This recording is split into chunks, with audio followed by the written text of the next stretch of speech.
ሰላም ጤና ይስጥልን ተመልካቾቻችን ከኢሳት ነጻ የህዝብ ሚዲያ ለመጋቢት 13 የተዘጋጁ ዜናዎችን ይዘንላችሁ ቀርበናል። ከዜናዎቹ ጋር ሙሉቀን ሰለሞን አብራችሁ ቆያለሁ። ወደ ቀዳሚ ዜና እንሸጋገር።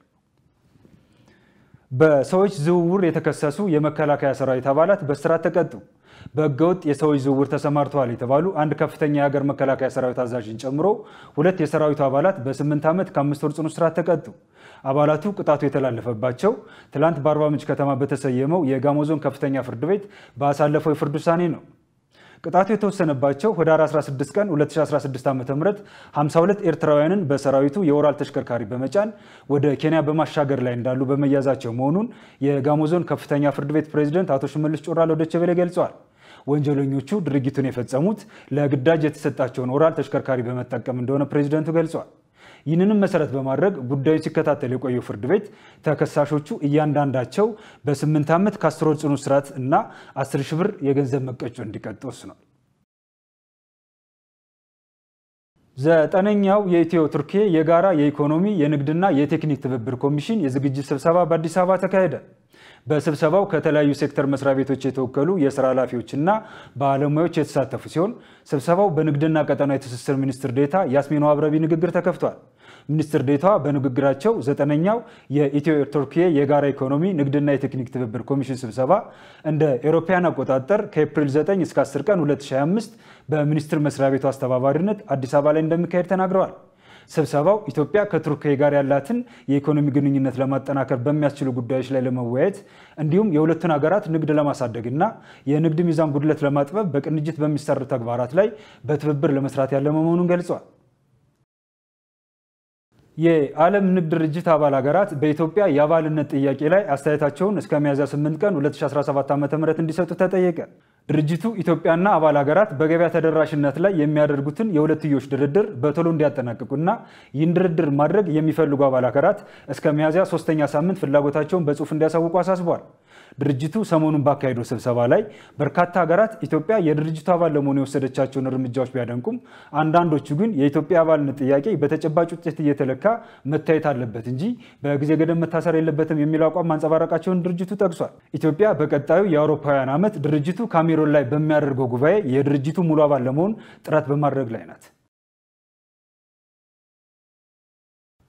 የካቲት 12 ሆስፒታል ሜዲካል ኮሌጅ 186 የህክምና ባለሙያዎችን አስመረቀ። ኮሌጁ በህክምና ሳይንስና በጤና ሳይንስ ዘርፍ ያስተማራቸውን ተማሪዎች ማስመረቁን ይፋ ያደረገው የአዲስ አበባ ከተማ ጤና ቢሮ ነው። በዚህም ያስተዳደሩ የጤና ቢሮ በሽታን ከመከላከልና ጤናማ ማህበረሰብ ከማፍራት አንጻር ከተማችንን ጽዱ፣ ውብ፣ ለነዋሪዎች ምቹ እንዲሁም ከብክለት የጸዳ አካባቢ እንዲሆን ለማድረግ ሰፋፊ ስራዎች ተሰርተዋል ብሏል። አክሞ በማዳን ነዋሪዎች ጥራት ያለው ህክምና እንዲያገኙና ከተማዋን የጤና ቱሪዝም መዳረሻ ለማድረግ የተጀመረውን እቅድ ከግብ ለማድረስ የኮልፌና የራፍቶ ሪፈራል ሆስፒታሎች ግንባታ በማጠናቀቅ ላይ እንደሚገኝ ተገልጿል። ወቅቱን ያጀ አገልግሎት እንዲሰጡ የዘውዲቱ፣ የጥሩነሽ ቤጂንግ፣ የዳግማዊ ምኒልክና የራስ ደስታ ሆስፒታሎች ላይ የማስፋፊያ ስራ እየተሰራ እንደሆነም ተጠቁሟል። እነዚህ ሁሉ ተግባራት የታለመውን ውጤት የሚያስገኙት በዘርፉ የሰለጠኑ ብቁ የጤና ባለሙያዎች ሲሟሉላቸው በመሆኑ ዛሬ በህክምና ሳይንስና በጤና ሳይንስ ዘርፍ የተመረቁ የጤና ባለሙያዎች በሙሉ ሙያቸው በሚጠይቀው ስነ ምግባር ልክ በቅንነት በታማኝነትና በትህትና እንዲያገለግሉ ተጠይቋል። የኢትዮጵያ ኤሌክትሪክ ኃይል ለኬንያ በቀን 265 ሜጋዋት ኃይል እያቀረብኩ ነው አለ። ኢትዮጵያና ኬንያ በተፈራረሙት የኃይል ሽያጭ ስምምነት መሰረት ለኬንያ በቀን 265 ሜጋዋት ኃይል እየቀረበ እንደሚገኝ የኢትዮጵያ ኤሌክትሪክ ኃይል አስታውቋል። በጣቢያው የጥገናና የኦፕሬሽን ባለሙያ ጣቢያው ከወላይታ ሶዶ ቁጥር 2 የማከፋፈያ ጣቢያን ተጠቅሞ ኃይል የሚያስተላልፍ ነው ብሏል። ጣቢያው 2000 ሜጋዋት ኃይል የመሸከም አቅም ባላቸው በሁለት ምሰሶዎችና ከኢትዮጵያ እስከ ኬንያ በተዘረጋ 1060 ኪሎ ሜትር የማስተላለፊያ መስመር አማካኝነት ኃይል እያስተላለፈ እንደሚገኝ ተናግረዋል ሲል ኢዜአ በዘገባው አስታውቋል። ከኬንያ ጋር ባለው የኃይል ሽያጭ ስምምነት መሰረት በአሁኑ ወቅት በቀን ለ18 ሰዓት ማለትም እስከ ምሽት 6 ሰዓት 200 ሜጋዋት እንዲሁም ከዚያ በኋላ በሚኖሩ ቀሪ 6 ሰዓት ደግሞ 65 ሜጋዋት ኃይል እየቀረበ ይገኛል ብለዋል። ጣቢያው በስምምነቱ መሰረት እየጨመረ የሚሄደውን የኃይል አቅርቦትና ወደ ታንዛኒያ ኃይል ለማስተላለፍ ያዘውን እቅድ ማሳካት የሚያስችል አቅም እንዳለውም ተገልጿል። በቀጣይ ከሌሎች ሀገራት ጋር የሚደረጉ የኃይል ሽያጭ ስምምነቶች ላይ እየተሰራ ነውም ብለዋል። በአዲስ አበባ የሚገኙ ባለቤት አልባ የጎዳና ላይ ውሾች ወደ መጠለያ ሊገቡ ነው ተባለ። በአዲስ አበባ ከተማ አስተዳደር የብዱሻን በሽታ ለመከላከል እንዲሁም የጎዳና ላይ ገጽታና ደህንነትን ለመጠበቅ ባለቤት አልባ የጎዳና ላይ ውሾችን ወደ መጠለያ ማስገባት ስራ ሊጀምር መሆኑ አስታውቋል። በጎዳና ላይ ያሉትን ውሾች ዘመናዊ በሆነ መንገድ የማምከን ስራ እንደሚሰራም ተገልጿል። ባለቤት አልባ የጎዳና ላይ ውሾችን የመጠለያ ማዕከል አዘጋጅቶ ወደዚያ ለማስገባት የሚያስችል አዲስ አሰራር ደንብ ተዘጋጅቷል ሲሉ ያስተዳደሩ የእንስሳት በሽታ መከላከልና ቁጥጥር ቡድን መሪ አቶ የሽዳኘ እንደገለጹ አዲስ ዘመን ጋዜጣ በድረገጹ አስነብቧል። ደንቡ በረቂቅ ደረጃ ያለ መሆኑንና በቅርቡም ወደ ስራ ይገባል ሲሉ ኃላፊው ነግረውኛል ያለው ጋዜጣው በደንቡ መሰረት ባለቤት አልባ የጎዳና ላይ ውሾችን ወደ መጠለያ ለማስገባት መጀመሪያ የውሻ ባለቤትነት ምዝገባ ይካሄዳል ማለታቸውንም አካቷል። ውሻ አለኝ የሚል ማንኛውም ሰው ምዝገባ ማድረግ አለበት። የውሻ ባለቤትነት ማረጋገጫ የምስክር ሰነድ ይሰጣል ማለታቸውንም አስታውቋል። በባለቤትነት ደንብ መሰረት ማንኛውም ሰው ውሻውን ይቆጣጠራል፣ ተገቢውን አያያዝ ያደርጋል፣ በየዓመቱ ክትባት ማስደረግም ይጠበቅበታል ሲሉ ማሳሰባቸውንም አስታውቋል። አዲስ ደንብና መመሪያ ማውጣት ያስፈልገበት ምክንያት ባለቤታቸው የማይታወቁ የጎዳና ላይ ውሾች በብዛት በመታየታቸው ምክንያት ነው። በቀጣይ የጎዳና ላይ ውሾች ቁጥር እንዳይበራከት ዘመናዊ በሆነ የማምከኛ አሰራር እንዳይራቡ ይደረጋል ማለታቸውንም አካቷል። በመጀመሪያ ግን አሁን ላይ ያሉት ወደ መጠለያ እንዲገቡ የገቡትም እንዳይራቡ ይደረጋል ማለታቸውን አስታውቋል። ተመልካቾቻችን ከኢሳት ነፃ የህዝብ ሚዲያ ለዕለተ ቅዳሜ ያዘጋጀናቸው ዜናዎቻችን እንደቀጠሉ ናቸው። ወደ ዜናዎቻችን እንሻገር። የተባበሩት መንግስታት ድርጅት በጋዛና በዌስት ባንክ የተፈጸመውን ጥቃት አወገዘ። እስራኤል የሰብአዊ እርዳታ ወደ ጋዛ እንዲገባ እንድትፈቅድም ጠይቋል። ሸሪፍ ኢማም ተጨማሪ አለው።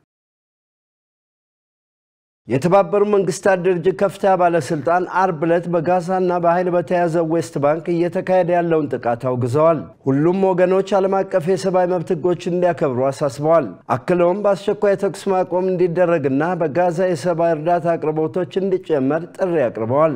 የእስራኤል ባለስልጣናት የሰብአዊ እርዳታ እንዳይገባ በመከልከላቸው በጋዛ ያለው ቀውስ ከፍተኛ ነው። ከግማሽ ሚሊዮን በላይ ለሚሆኑ ሰዎች የንጹህ መጠጥ አቅርቦት የተገደበ ሲሆን የጤና መሰረተ ልማትም በከፍተኛ ደረጃ ተጎድቷል። የመንግስታቱ ድርጅት እስራኤልም ሆነች ሐማስ በዓለም አቀፍ የሰብአዊ መብት ሕግ መሰረት ግዴታቸውን እንዲወጡ አሳስበዋል። የእስራኤል ኃይሎች የአየር ጥቃቱን አጠናክረው ቀጥለዋል። ቤቶች እየፈራረሱ ነው። የእግረኛው ጦር በሰሜናዊ ጋዛ ወረራውን ቀጥሏል። በሰሜናዊ ጋዛ በተለይም በቤት ላህያ፣ በቤት ሐኑን ቤቶች እየፈረሱ ነው። ፍልስጤማውያን ከአካባቢው እንዲለቁ ከቀናት በፊት ትዕዛዝ ተሰጥቷቸዋል። እውነታው ግን ፍልስጤማውያን ወደትም አልሄዱም። ምክንያቱ ደግሞ የሚሄዱበት ቦታ የላቸውም። ቀደም ባለው ጦርነት ጊዜ የነበረው መፈናቀል አሁን ላይ መድገም አይፈልጉም። ይህ በሰሜናዊ ጋዛ ብቻ አይደለም፣ በማዕከላዊ ጋዛም ተመሳሳይ ነው። ምሽት ላይ በየአካባቢው ፍንዳታዎች ነበሩ። በናዝሪም ኮሪደር አካባቢ ያሉትን ቤቶች እያጋዩና እያፈራረሱ ነው።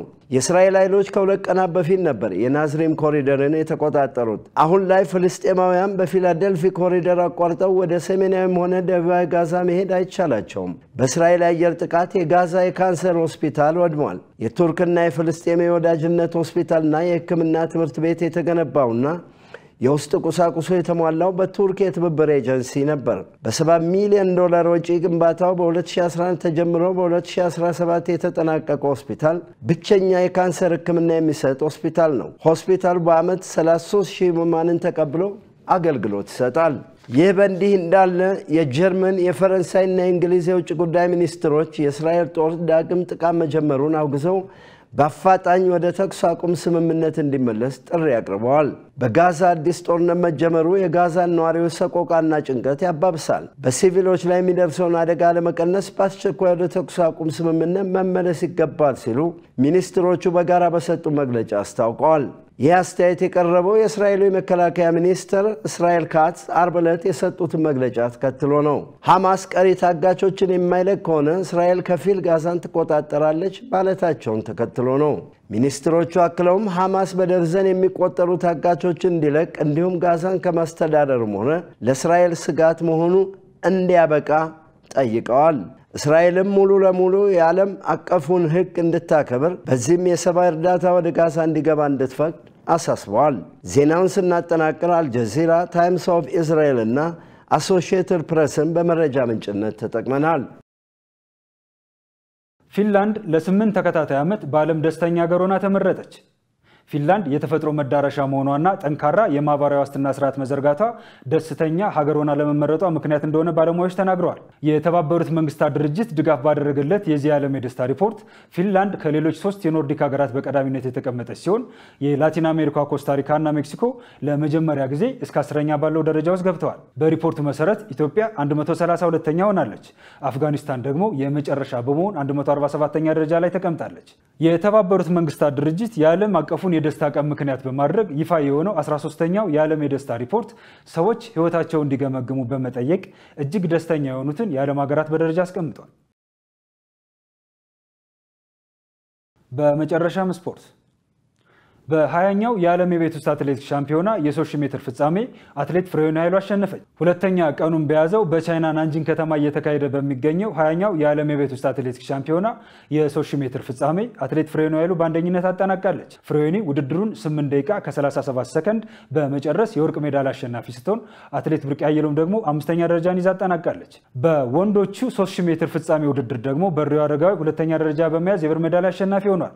ትላንት የተጀመረው 20ኛው የዓለም የቤት ውስጥ አትሌቲክስ ሻምፒዮና ነገ መጋቢት 14 የሚጠናቀቅ ሲሆን ኢትዮጵያውያን አትሌቶች በ800 ሜትር እና በ1500 ሜትር የሚያደርጓቸው የፍጻሜ ውድድሮች ይጠበቃሉ።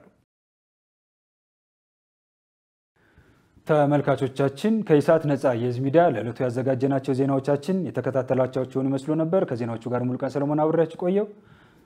መልካም ጊዜ ይሁንላችሁ።